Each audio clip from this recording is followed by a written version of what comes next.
At 8 o'clock in the morning, London is already alive to another working day. Preparations at the palace are well underway. Everything in the staterooms, scene of many state and official occasions, and where today's investiture will take place, are given detailed and careful attention. And for the men and women who are making their way to the capital, it's the culmination of many weeks of preparation. It's the day of their investiture at Buckingham Palace.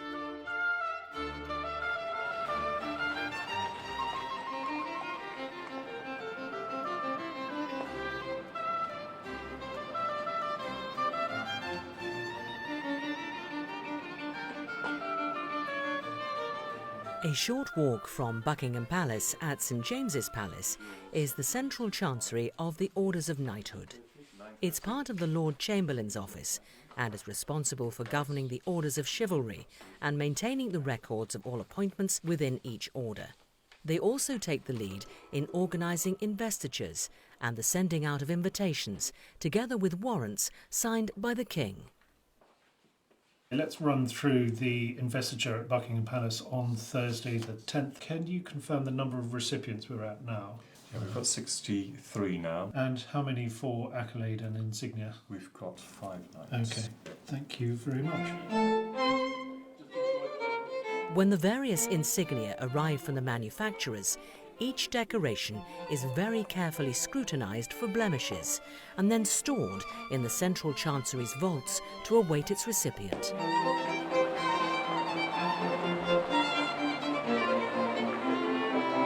A select number of investitures are held each year, spread over dates covering all the seasons, when recipients and their guests are treated to a sumptuous display of art and indeed history as they carefully make their way through this majestic building. The honours system and the concept of the investiture as we know it today is relatively new, given that the history of the monarchy spans over 1,000 years. Honours for chivalry have been around for centuries, but it was largely due to the King's great-grandfather, George V, who in 1917 established the Order of the British Empire, so that honours could be more widely given to deserving citizens from all walks of life for their contribution to the war effort. With the ending of the First World War and the armistice in 1918, King George extended the range of recipients to include those from the world of science, the arts and literature, as well as the voluntary and charitable sectors.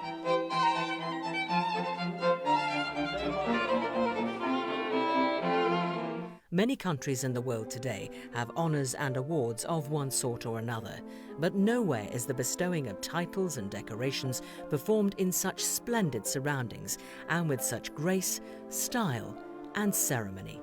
Professor Kantilel Mardia for services to statistical science.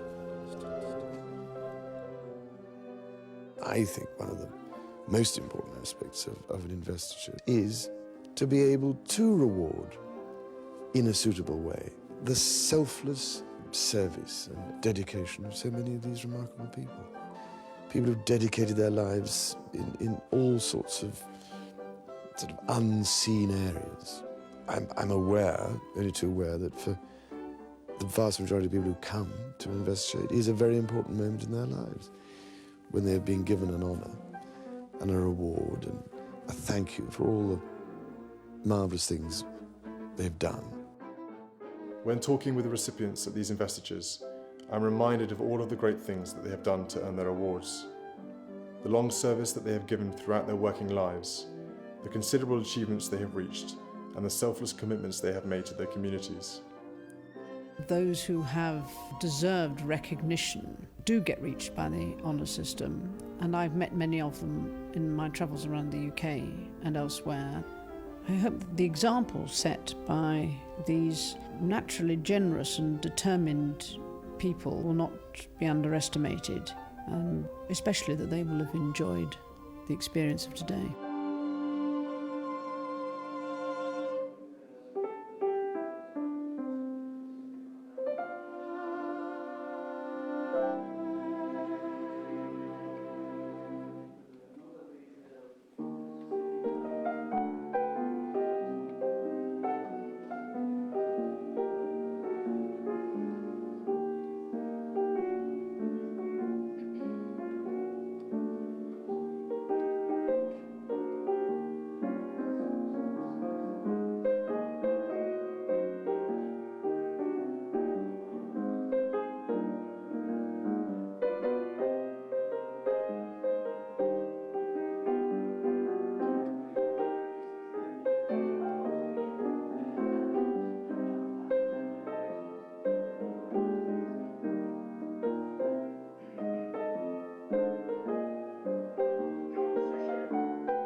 As today's investiture comes to an end, there can be little doubt that the day will have given lasting pride and pleasure to all.